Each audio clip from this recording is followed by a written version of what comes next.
et au nom de la laiterie du Berger, principalement des femmes de la laiterie, de l'amicale des femmes de la laiterie du Berger. Donc nous avons tenu à faire un geste par rapport à votre institut, au social que vous faites. Donc vous êtes un peu en retrait, les gens ne vous connaissent pas, donc c'est l'occasion pour nous vraiment de vous faire connaître. Vous avez besoin de beaucoup d'aide, de soutien, de connaissances par rapport à ce que vous faites, qui est très important, qui est très noble pour notre société. Donc, et comme la laiterie du Berger, elle est son point principal, c'est vraiment le social. Le social, oui. Voilà. Donc, en cette occasion du 8 mars, c'est avec un grand plaisir que nous sommes venus vous voir, vraiment pour vous apporter notre soutien, notre secours, notre amour. Et tout ce qui... L'amour sur toi, on en a besoin. Voilà, donc merci beaucoup, merci Madame Faye, merci, merci à l'amicale des femmes, merci aux hommes, merci à Alain, merci à tout le monde. Et je vais vous parler un peu du parcours de Kayam en 5 ans. Kayam a été fondé par la fille du président Abdou Diouf. Voilà, Yacine Diouf, et son papa qui est venu nous donner un coup de pouce, voilà, avec l'ancien président Macky Sall. Après là, il y a actuellement le président Diomaye. Donc, raison pour laquelle on préfère être en retrait, parce que quand on parle de la fille du président, après, les gens te disent non, ils n'ont pas besoin de soutien, ils n'ont pas besoin d'accompagnement. C'est ce qu'elle me dit souvent. Elle me dit, mais Béa, moi je ne veux même plus voilà, que je sois visible. Donc, dérouler le centre. Donc, moi, je suis là depuis fin 2022. Voilà, j'étais là comme consultante. Voilà, parce que je suis consultante en parité, équité, égalité de genre. On va souvent dans les différents ministères. Il y a les cellules genre et tout, mais parfois les gens ne comprennent pas ce que c'est que le genre ici au Sénégal. Donc du coup, c'est très complexe, c'est un sujet très complexe. Parfois, c'est lié à l'homosexualité ou bien au guinisme et tout. Alors qu'ici au Sénégal, on a tendance à travestir certains mots. Donc, raison pour laquelle, depuis un certain temps, je m'adonne à la formation dans les ministères, dans l'État du Sénégal, dans les structures, les ONG et associations. Donc du coup, lorsque je suis venue ici, j'ai vu qu'il y avait un travail à faire au niveau du centre par rapport à la protection, parce qu'on prenait les femmes. Au début, c'était les femmes uniquement, les mamans, les réfugiés, parce qu'on prenait quand même pas mal de réfugiés, les femmes de la sous-région qui quittaient, par exemple, la République centrafricaine avec la guerre là-bas. Donc les femmes, elles venaient accompagnées de 8 enfants. Donc c'était nous qui étions obligés de les prendre en charge. La prise en charge holistique, que ça soit le domaine nutritionnel, la santé, etc. Voilà, de l'habillement, la scolarisation. Donc on prenait tout en charge. Et ce n'était pas du tout évident. Et l'État du Sénégal ne répondait pas. Si vous voyez, on ne met pas de pancarte, on ne met rien. C'est juste pour pouvoir protéger les femmes et les enfants. Je vous explique. Le centre est un peu plus complexe que les autres centres, ce centre-là. Parce que nous, on ne prend pas n'importe quel sujet. Nous, on prend des cas spécifiques qui nous sont envoyés par Interpol, par les AMO, par la police, par la gendarmerie, par les procureurs.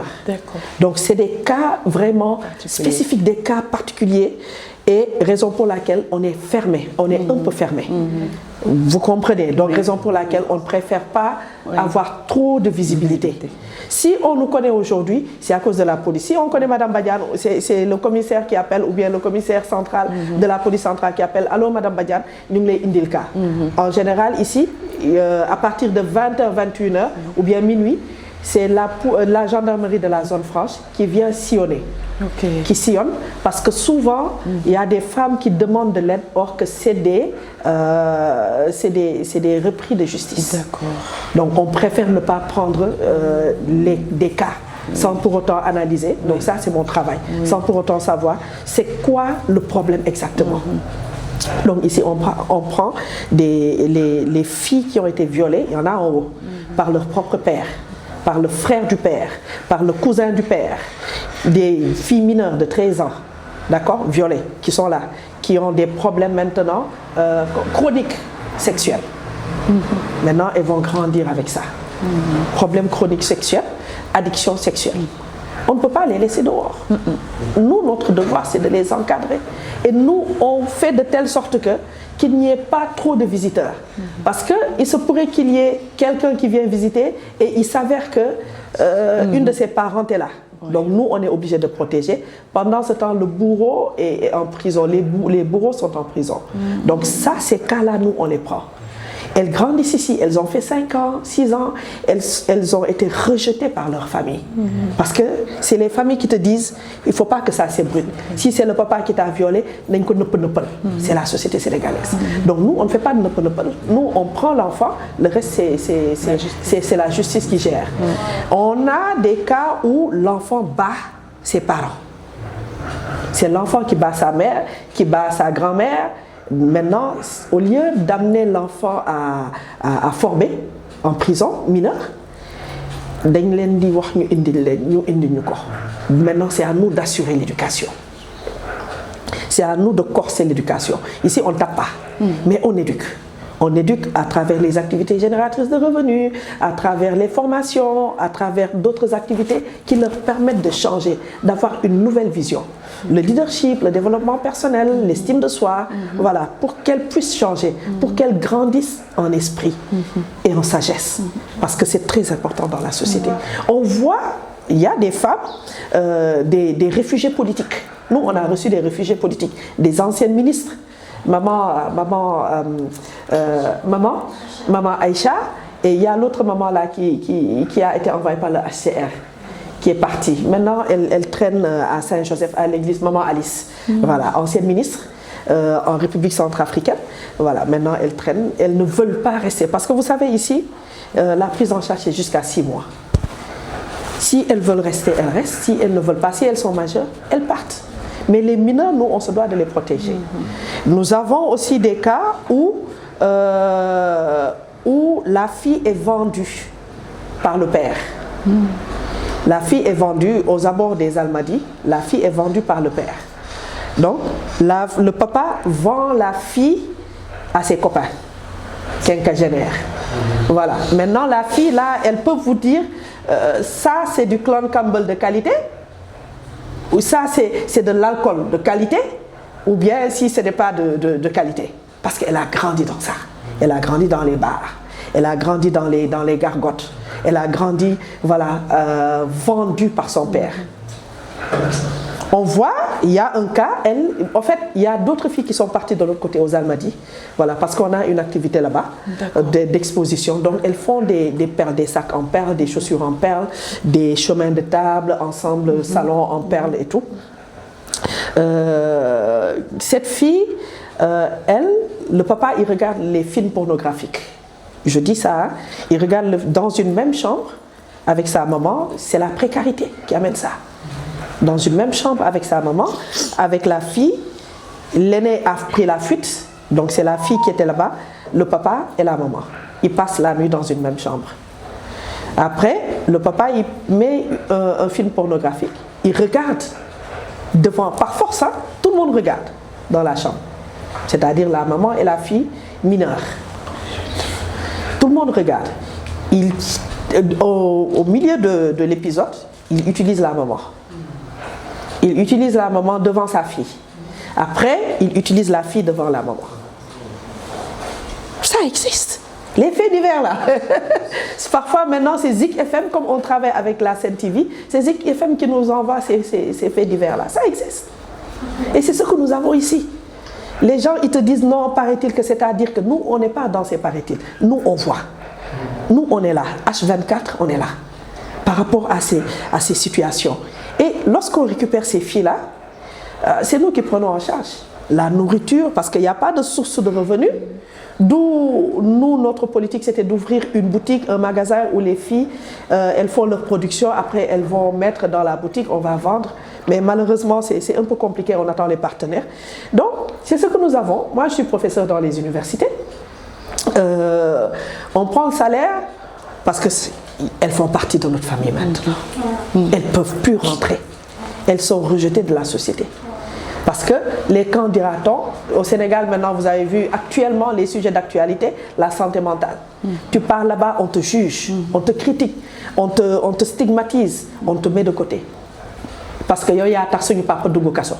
et lan moo tax sa papa dugg kaso. ñu ne ñu nëppal ko. Donc du coup, ce sont des cas. Nous, on ne prend pas parce actuellement, on a 32 couchages. 32 couchages, on sélectionne. On sélectionne qui rentre au centre. Parce que c'est les policiers ou bien les gendarmes qui viennent avec leurs camionnettes, avec ce qu'on appelle la mise à disposition. Impérativement, il faut le papier de mise à disposition de la gendarmerie ou de la police pour que nous puissions faire le suivi. Lorsqu'ils mènent leurs enquêtes, et que ça tarde à aboutir, donc c'est moi qui interviens par rapport à la médiation, par rapport à l'éducation de l'enfant, par rapport à la prise en charge holistique. Donc c'est moi qui me charge de faire le reste avec l'équipe médicale, la psychologue, l'éducatrice spécialisée, l'infirmière qui est de l'autre côté aujourd'hui, et il y a mon assistante, il y a celle qui s'occupe de la caisse et de la logistique. Donc c'est un travail minutieux. Donc au sortir du centre, personne ne dit rien. Tout ce qui se passe au centre reste au centre. Voilà. Parce qu'il y a des histoires, nous on comprend, mais on est obligé de cacher. Il y a des autorités qui viennent, peut-être balafrées et tout, qui viennent juste pour 2 jours. Il y a des intellectuels comme vous qui viennent parce qu'il y a le mari qui les a battus. Elles n'ont pas envie de travailler. Elles ont juste envie de se cacher et de pleurer. De trouver un lit, dormir, pleurer. Dormir, pleurer. Donc nous, on a ces cas-là. On a ces cas. On travaille avec les ambassades. Lorsque la femme est sur liste rouge, rapatriée, elle ne peut pas rentrer. On voit ça chez les Peuls, chez les Toucouleurs. C'est une honte de rentrer les mains vides. D'accord? Donc on est obligé de la ramener ici au centre, de rester avec elle, jusqu'à ce qu'elle reprenne, voilà, et qu'elle puisse affronter la société. Parfois même, il y a des personnes qui te disent « Non, je vais me suicider ou je veux me suicider, je vais mais après, tu te rends compte qu'elles ont préféré chercher de l'argent, prendre la pirogue et partir. Parce qu'elles sont revenues avec avion. Elles veulent retourner coûte que coûte. Si tu es sur liste rouge, tu ne peux plus retourner. Donc là, elles prennent la pirogue. Lorsque vous entendiez souvent, vous avez eu à entendre souvent dans la presse que les bateaux, les pirogues, il y a des femmes et tout. Parce que la majeure partie était sur la liste rouge. Mais elles veulent coûte que coûte retourner. Elles viennent se cacher ici, ou bien se cacher là-bas, la route qui mène vers la VDN3 là. Vous savez, il y a une petite forêt, elles se cachent là-bas, en attendant de chercher de l'argent. Et quand elles se cachent, elles font de la prostitution. Elles font de la prostitution. Donc c'est ça la vie du centre, raison pour laquelle on préfère être fermé. Voilà. S'il n'y a plus de nourriture comme ce que vous venez de faire, cette action noble que vous venez de faire, on est obligé de prendre les salaires, ou bien on est obligé de prendre notre bâton de pèlerin, aller chercher, ou bien trouver des personnes comme Alain, ou bien comme d'autres personnes qui vont nous mettre en contact au niveau de la pouponnière avec l'enfant. Mais par contre, l'enfant peut rester 1 semaine, 2 semaines, au maximum 1 mois, le temps de trouver de la place avec les pouponnières. Donc c'est un travail à la chaîne. Donc actuellement au Sénégal et dans la sous-région, le centre Kayam est leader par rapport à la protection et à la prise en charge. Mais on reste dans la discrétion. Voilà. Il y a quelques soucis peut-être avec la Maison Rose ou bien avec les autres structures. Mais nous, on est là. Parfois, c'est les autres structures telles que la Maison Rose, l'Empire des enfants et autres, qui nous envoient des pensionnaires. Lorsque la pensionnaire femme est terrible, ou bien la jeune fille est terrible, carrément terrible, on me l'envoie. C'est Madame Badiane, parce que peut-être j'ai cette force de caractère là pour pouvoir éduquer. J'ai été scout, commissaire scout. Voilà. Donc du coup, c'est l'éducation qui prime. Si nous faisons des changer, voilà, c'est des jeunes filles leaders, voilà, des jeunes filles qui prennent conscience de ce qu'elles doivent être dans la société pour ne pas être rejetées demain. Donc c'est ça que nous faisons ici. Et le parcours, lorsqu'elles viennent avec, par exemple, elle nous vient de la Sierra Leone. Elle nous a été envoyée par Interpol. Il y a une autre qui est en haut. Voilà. Traite d'êtres humains. Voilà. Donc elle est là depuis un certain temps. Ça fait 1 an. Hein? Voilà. 1 an et demi. 1 an 1 an 3 mois. Elle parle anglais. Léegi day lakk olof. waaw ñetti doom la yor keneen kam doom bu mag boobu 24 ans la am ak bu jigéen ñi tudd Sénébu moom 22 ans la am ak beneen boobu 18 ans waaw beneen boobu 18 ans parce que yaayam du nekk ci kër gi soo ñuy nekk ci kër gi si saal la ñu fanaan. ci saal ngeen di fanaan. waaw un jour dafa jékki-jékki la wax moom si saal bi day fanaan parce que man ak sama rakki Rugi moom tamit si saal bi la ñu fanaan. moom ba bëgg violé ma. mu violé la. bi dafa violé wu ma de premier jour boobu parce que dama yeewoo moo gis ko day yëkkati sama yére mu boo papam mu waxu ko papam moo xaar boo yaayam ñëw ma waxu ko parce que temps boobu dégguma olophone léegi yaayam ñëw ma waxu ko wax bu ma wax kenn ci koñ gi wax mu noppi léegi ma wax ko pour mu woo sama papa wax moom yeru connexion pour woo sama papa léegi si lendemain bi la wax ñu dem jaay ndox ma wax tay man dama sonn mënuma jaay ndox léegi jàpp sama rak boobu day dóor ko un jour ñun tamit ñi ñëw ñu dem jaay ndox ba pare ñi ñëw fekk ko parce que ñi laaj ko ñi xiif wax moom tay ñu yoru lekk parce que ñay jaayu tay ñi lekk amul léegi jëkkëram dem jën muuru pour mu ñën après si lendemain bi la wax dafa génn moom ak doomam moom commencé dafa yëg sama kaw léegi moo ñëw wax ko mu woo sama papa wax moom yoru crédit parce que temps boobu dégguma wolof wax duma wax kenn si koñ gi léegi ma wax ko jëkkëram nga ne moom amul solution pour def léegi ñun tamit ma wax ko Rugi dama ne fii jaru ñu taw fii après ñu génn ci kër gi ñu dem marché ñu dem fekk benn tata anglais ci marché bi day jaay mu jàppale ñu dem police dem boole après police yi ñu indi leen fii. policier yi ñu indi leen fii. waaw. léegi keroog Interpol bu mu la doon laajte mu ne la ndax da nga bëgg ñu delloo la seen dëkk ñoom bu ñu ñëwee fii yow lan nga leen wax. dama ne waaw damay dem. da nga bëgg a dellu. waaw Sierra Leone. waaw. yow ak Rugi. waaw. est-ce que bëgg nga dellu ba tey bëgg nga dellu Sierra Leone. waaw. Sierra Leone ak kan nga nekkal foofu. ak sama papa. ak sa papa. ak sa yaay. mi ngi foofu. mi ngi foofu. xamoo sa yaay. ankay. yow ci kan nga nekkoon. man parce que sama yaay rakam moo yor maa woon. rakam bu gaañu parce que xamoo sama yaay. xamoo woon sa yaay. depuis moo ne xaali rakam moom moo yor léegi moom moo gaañu man kooku laa xam ak sama yaay yu ma xama ko. Merci beaucoup. Avant de passer au conseil juridique, il y a l'urgence médicale.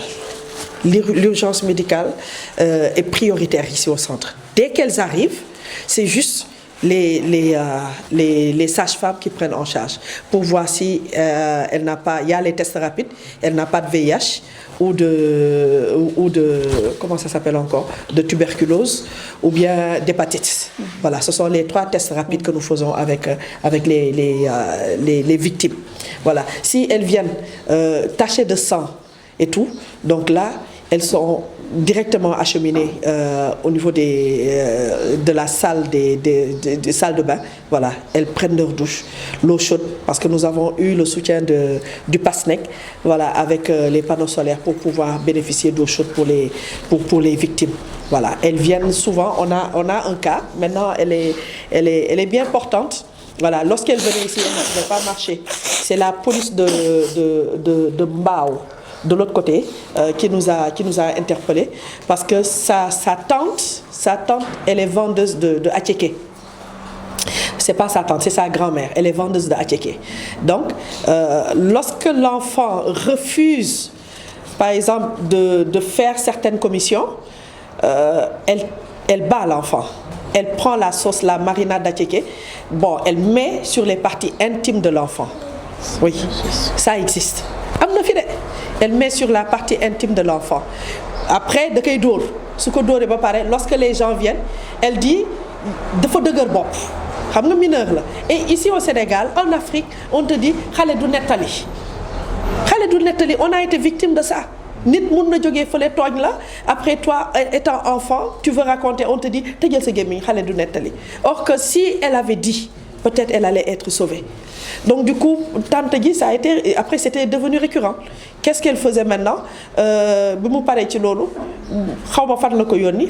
La forêt classée là, la forêt là, elle a refusé de partir. Mu yëkkati ko ci kii bi yëkkati ko fekk mu ngi boyal pour waaj a teg mu teg ko ci kaw fourneau bi ak tànk yi noonu. Donc c'est qui? C'est Nana, voilà c'est Nana. Elle est là, elle va vous raconter son histoire. Mu teg ko ci kii bi mu taxaw ci braise yi.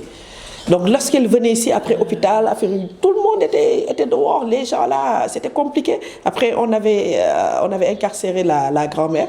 Après c'était sans suite. Parce qu'il n'y a pas de famille. Il n'y a pas de famille. Il n'y a pas de famille qui réclame. Kenn moo doon woote, c'était juste pour récupérer Nana, pour faire d'elle encore une bonne. Mais non, elle reste là. Ba keroog bu ñuy trouver sa vraie mère, son vrai père, pour qu'elle puisse retourner en Guinée. Voilà, elle est là, elle est bien portante. Donc ce sont ces histoires-là que nous avons. Donc il y avait l'urgence médicale, il y a l'urgence médicale qui joue sa partition par rapport à la prise en charge. Après, il y a les femmes de charge. Dès qu'elles arrivent, elles montent, il y a ce qu'on appelle les femmes de charge. Toutes elles sont des femmes de charge. Chaque matin, tu te réveilles, tu tires ton lit, tu fais ton lit. Tu fais ton lit, tu fais ta toilette, après tu prends ton petit déjeuner. Elles se réveillent ici à 5 h du matin. Ça, c'est obligatoire. Toutes les femmes, les jeunes filles se réveillent à 5 h du matin. Parce qu'on leur apprend au sortir du centre, voilà, comment une femme devrait se comporter. Tu te réveilles à 5 h du matin, tu fais ta prière, tu fais tes ablutions, tu fais ta prière. Si tu es chrétienne, tu fais ta prière. Si tu es musulmane, tu fais ta prière aussi. Tu te douches. Après, le reste, c'est le petit déjeuner. Après, vous entrez en salle pour les activités manuelles. Voilà. Donc, après, il y a la gestion des conflits. J'habite Ouakam. Parfois, on t'appelle à 4 h du matin pour te dire il y a conflit, il y a conflit, il y a conflit, il faut venir gérer. D'où le besoin de renforcer le personnel. Donc, j'ai renforcé, raison pour laquelle il y a certaines qui passent la nuit ici. Chaque jour, il y a quelqu'un qui passe la nuit, voilà, pour pouvoir gérer les conflits. Il y a la femme de, comment ça s'appelle encore? Comment on l'appelle? Maman Sylvie. Voilà, la femme de garde. Voilà, maman Sylvie, elle est là chaque soir, elle travaille, elle descend, elle vient ici. Donc, beaucoup de pensionnaires, lorsqu'elles sont là, il y a certaines qui choisissent d'aller travailler et revenir au centre le soir. Voilà, revenir au centre le soir. Mais depuis un certain temps, on a préféré arrêter ce système-là. Parce que lorsqu'elles sont un peu dans l'addiction, on ne peut pas les laisser partir. Elles partent sous prétexte qu'elles vont au travail, voilà, elles te reviennent avec une petite grossesse. Donc là, c'est compliqué. Encore, c'est une prise en charge encore. Voilà. L'oriage en partenariat avec le centre culturel d'Outasek. Là, c'est une femme séropositive, hein, voilà, qui n'a pas honte de parler de son statut sérologique. Elle fait la formation en aviculture. Elle était là l'année dernière. Voilà, on travaille ensemble dans un autre centre de protection. Voilà, c'était là où on gardait les denrées et autres. Voilà, je leur ai dit qu'on a un nouveau partenaire parce que c'est vrai que Dolima nous avait accompagnés tout au début. Tout au début, Dolima avait accompagné Yacine lors de l'ouverture avec Tierno, son frère, maintenant il est en Chine. Voilà, donc moi je suis heureuse de renouer encore ce partenariat-là. Voilà, c'est là où on garde les habits, les dons que nous recevons, voilà, pour les bébés, les femmes, voilà. Donc il y a encore d'autres, voilà, qui sont dans de transformation et tout, lorsqu'elles font les transformations des produits céréaliers, voilà, fruits et légumes. Voilà. Donc là, on est en train de réaménager un peu. Elles ont besoin d'aération, voilà. Donc c'est ici qu'elles font leurs activités. Voilà. Et on y va là à l'infirmerie. Marie? C'est l'infirmerie. Dès qu'on reçoit les pensionnaires, la première des choses, on les reçoit ici, on fait la fouille corporelle et tout, parce que souvent elles viennent avec des objets dissimulés un peu partout. Donc on fait les fouilles, on pratique les tests, tout ce qu'il faut, et maintenant on les envoie en haut, elles se douchent avant de rejoindre les autres. Voilà. Là, on a tout ce qu'il faut à notre disposition, parce qu'il y a les bébés, il y a des femmes, il y a des femmes enceintes, voilà et tout. Donc, nous sommes là pour ça. Voilà. Okay. Voilà, on évacue maintenant. Après accouchement, elles reviennent avec le bébé et on suit. Voilà, on les suit. Est-ce qu'il y en a, à leur première arrivée, elles refusent Oui, il y a d'autres qui refusent. Quand tu refuses, nous, on ne te force pas. Ok. Voilà, mais tu dois te déshabiller pour qu'on sache que voilà, tu n'as rien gardé sur toi pour voilà, nuire les autres, c'est ça. Il y a d'autres, par exemple les jeunes filles, la plupart d'ici, elles connaissent déjà les garçons. Donc quand elles viennent de toucher, c'est obligatoire. Voilà. Crise, comme quoi, crise d'anxiété. Voilà, crise d'anxiété, elle voulait beaucoup partir. Voilà. Parce que raison pour laquelle on interdit le téléphone ici, et elles ne prennent pas le téléphone, elles prennent une fois dans la journée, elles prennent le téléphone, voilà, pour 30 minutes. Oui. Parce que c'est pour éviter les représailles, voilà, les localisations et autres. Voilà. Donc elle a piqué une crise d'anxiété, elle voulait coûte que coûte rentrer. Parce qu'elle avait déjà 2 enfants là-bas, et elle a 18 ans. 2 enfants. Après, elle est venue, elle est tombée sur quelqu'un qui lui a promis le mariage et tout. Elle s'est retrouvée accouchée de trio. Donc, c'est au moment où elle quittait le centre pour partir, elle a fait un accident. Lorsqu'elle a fait l'accident sur la route de Kaolack, bon, heureusement qu'il n'y avait rien. Elle est partie chez elle à Joal. Arrivée là-bas, elle a fait 2 jours, on l'a évacuée. Elle a accouché de triplés en bonne santé, en très bonne santé. Voilà. Dans une voiture, voilà. Et chaque jour à K.O. Elle a accouché dans la voiture, c'est elle qui l'a amené avec mon assistante. Donc du coup, le bébé n'a pas amené... voilà, il n'était pas en vie. Prier. On est arrivé juste au niveau de la porte d'entrée de l'hôpital, le bébé s'est mis à crier. Ouais. Parce que là, ici au centre, tu te donnes comme si c'était ta propre vie, voilà, qui était en jeu. Donc on n'a pas le droit de faiblir, on n'a pas le droit de faillir à notre mission. Voilà. Donc chaque vie est d'une importance capitale ici. On doit tout le temps garder le sourire, tout le temps sourire. On ne peut pas être malheureuse, même si on a des difficultés. Dès qu'on arrive ici, on met ça de côté et on donne le maximum de joie. Madame Sabali, sage-femme ici. Comme l'a dit ma collègue, ici on accueille. C'est ici qu'on fait les premiers soins. On va voir si la personne elle a des maladies. Après on va, si elle amène des médicaments, on va récupérer et garder ça parce qu'elles peuvent amener en haut et se suicider avec ça. Tout le temps. Oui. On essaye d'éviter et de garder les médicaments ici et de suivre le traitement.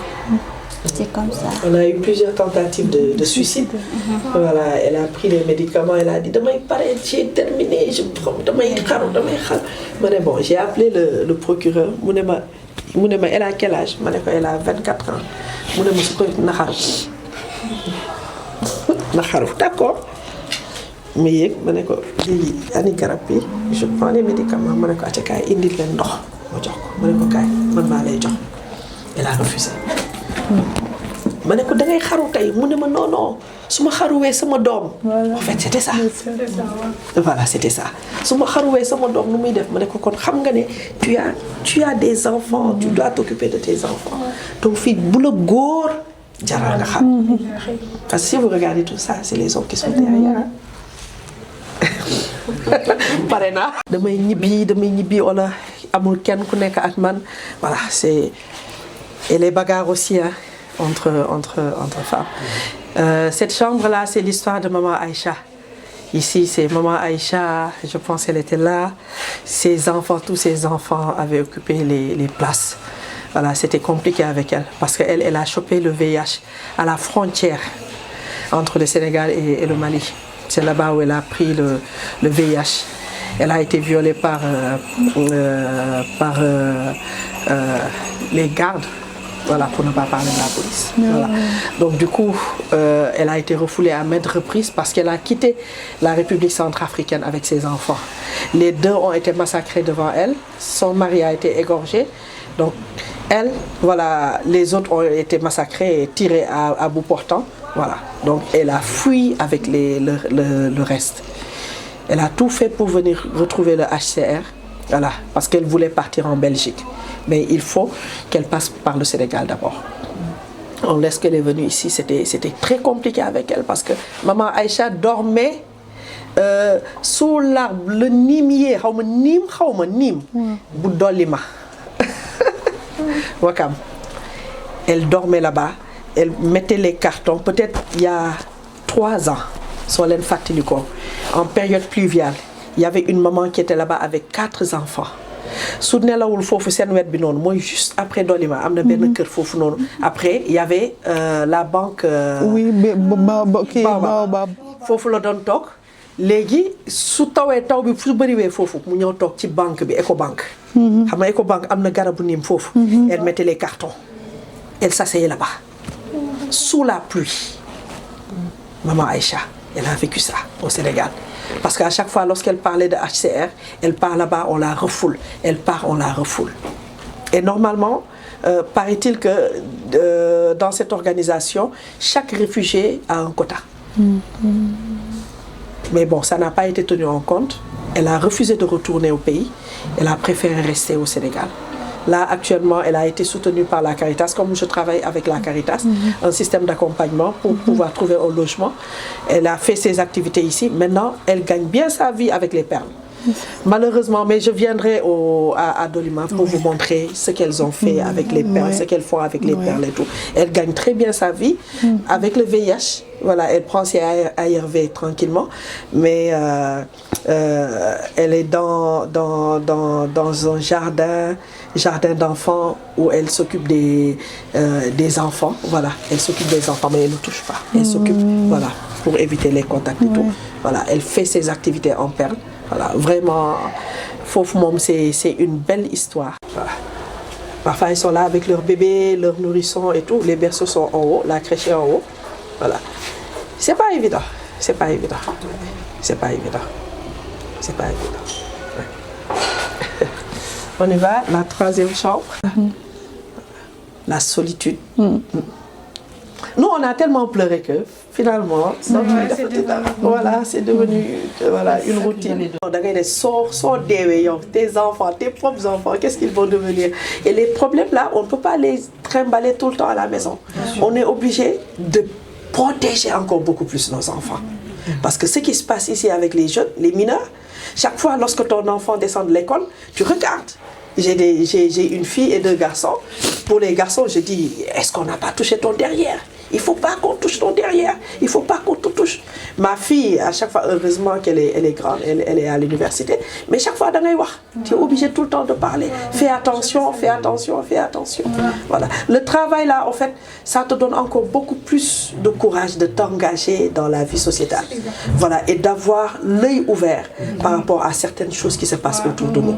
Parfois, les gens ne se rendent pas compte que nous qui sommes dans le social, on a un cœur, hein, et nous qui sommes en plus des philanthropes, on ne peut pas juger les personnes. Moi, je ne peux pas juger une personne. Je ne peux pas me permettre de dire qui de faréo ou le qui de faki. Quoi wax de faréo rek ci ginnaw réwandi bobu amna lu tax mu réw. Cours stressé ni même dans le milieu professionnel, nit ki ñëw ne je ne suis pas de bonne humeur. Ne mets pas la pression. Regarde ce qui est derrière, voilà, derrière son état d'âme. Pourquoi cette personne est triste? Pourquoi cette personne est anxieuse? Raison pour laquelle je travaille beaucoup plus avec les psychologues, les psychiatres. Parce que moi, je suis andragogue de formation. Donc l'andragogie, c'est le comportement de la personne adulte en milieu social. L'étude du comportement de la personne adulte en milieu social. Moi, dama xaw a dëgër tuuti côté émotion et tout. Mais maintenant, par contre, quand on me fait quelque chose, pour ne pas riposter, je préfère pleurer. Parce que tu as la capacité de riposter. Tu es sportive, tu fais de l'haltérophilie. Voilà, tu as la capacité de riposter. Mais, li ngay wote, soko donul rek, c'est mission de yako. Voilà, si tu es philanthrope, tu veux répondre coup pour coup et tout. Parfois, après, tu peux répondre en étant dans la vérité. Mais tu te dis, jaru ko won.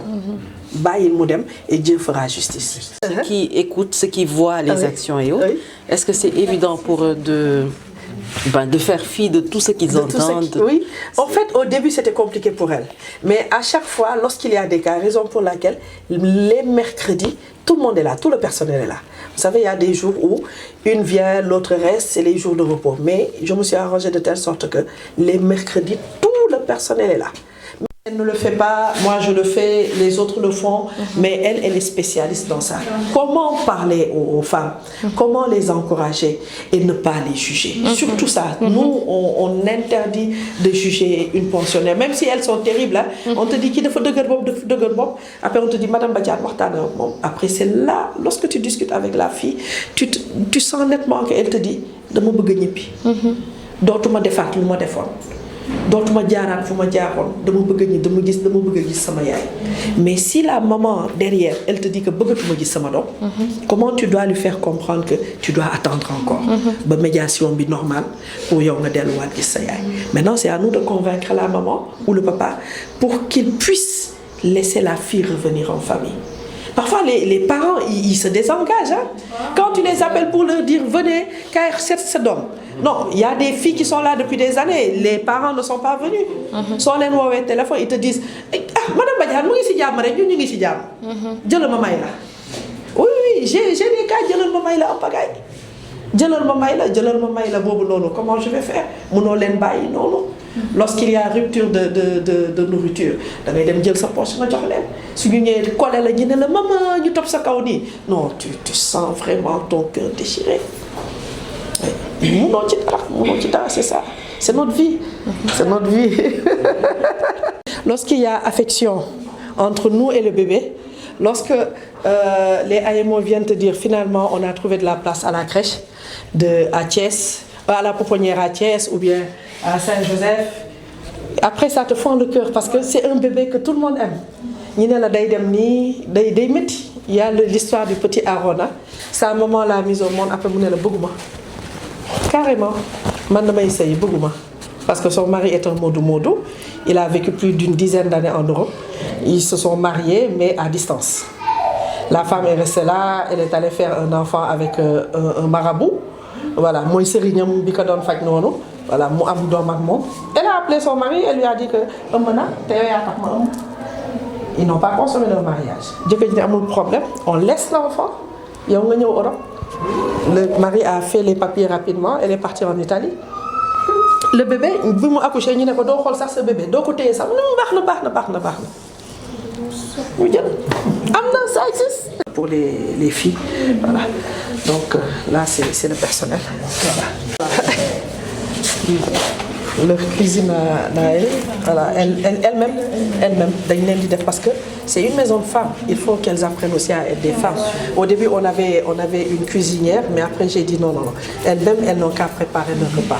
Voilà, elles apprennent aussi que si quelqu'un sait préparer, elles aident les autres, voilà, à apprendre à préparer. Avec les ustensiles. Non. Parce qu'il y a toujours quelqu'un qui est là pour surveiller. Voilà. Là, c'est la petite Corette. Heureusement koñ bi soo nee am na bu daw rek ñëppay génn ñu dem jàpp ko ñu indi ko parce qu'ils savent que ici c'est le centre de protection. Donc souvent lorsque mon assistant n'est pas là, elle ferme la porte, voilà. Mais tenez bon du courage par rapport à tout ce qu'on vous enseigne ici, que cela puisse être vraiment bénéfique pour vous, pour sortir d'ici, puissiez vraiment être des femmes leaders, capables à pouvoir témoigner de ce que le Seigneur fera pour vous. Vous n'êtes pas là pour rien, dites juste que c'est un passage dans votre vie, et que le meilleur reste à venir. Donc beaucoup de courage. On fera part vraiment à nos collègues de ce que nous avons vu, de la belle vie que vous menez ici. Ça fait chaud au cœur. En tout cas, félicitations. On vous tire le chapeau. Soyez courageuses, écoutez ce qu'on vous dit. Prenez goût à votre vie ici pour en tirer juste le meilleur. Et voilà, donc on reviendra, on vous accompagnera et peut-être même une sera parmi nous à l'élément. Le micro. D'accord. J'ai été agressée sur la frontière Mali-Sénégal. Je venais au Sénégal pour des suivis médicaux parce que je me sentais pas bien. J'ai été malade, je suis passée par des opérations, des accidents. Et bon voilà, mon état n'était pas très bon et j'ai quitté le Mali, j'ai dit je viens au Sénégal parce qu'ici on a une ambassade. Au Mali on n'a pas d'ambassade parce qu'avant il y avait une belle relation entre Mali et Sénégal, Mali-Cameroun je veux dire, je suis camerounaise déjà. Donc on n'avait pas besoin de passeport pour être au Mali. Là-bas on marche avec la carte d'identité camerounaise. Donc c'est comme ça que j'ai dit je viens au Sénégal pour d'abord trouver de l'aide et au niveau de l'ambassade aussi pour prendre un genre de papier, genre pour retourner au Cameroun parce que déjà l'aventure ça a été difficile pour moi avec des difficultés de santé. Donc je venais pour voir au niveau de l'ambassade. Donc à la frontière j'ai été agressée et violée et voilà. Et ils ont déchiré mes habits, prendre tout ce que j'avais, des bagages et tout.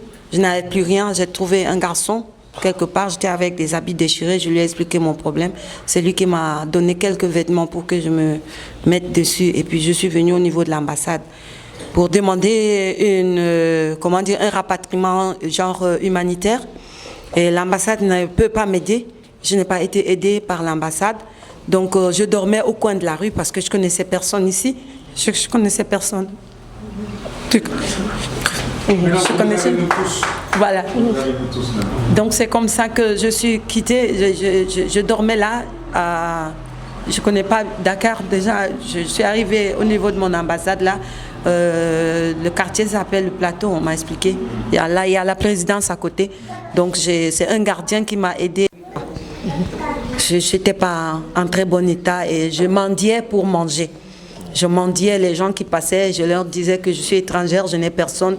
Je leur expliquais mon problème et les gens m'aidaient pour me donner quelque chose à manger. C'est comme ça que j'ai vécu. Et je dormis là pendant 10 jours. J'ai dit même à l'ambassade que si on peut me laisser même dormir là-dedans, ne serait-ce que dedans la barrière, en tant que je suis une femme et d'âge mûr aussi, et avec mon état, avec mes opérations, des accidents que j'ai subis, donc mon corps n'est pas en très bon état pour avoir ce genre de choc, mais on m'a dit que non, c'est impossible. Donc j'étais obligée de dormir dans la rue 10 jours et 10 nuits.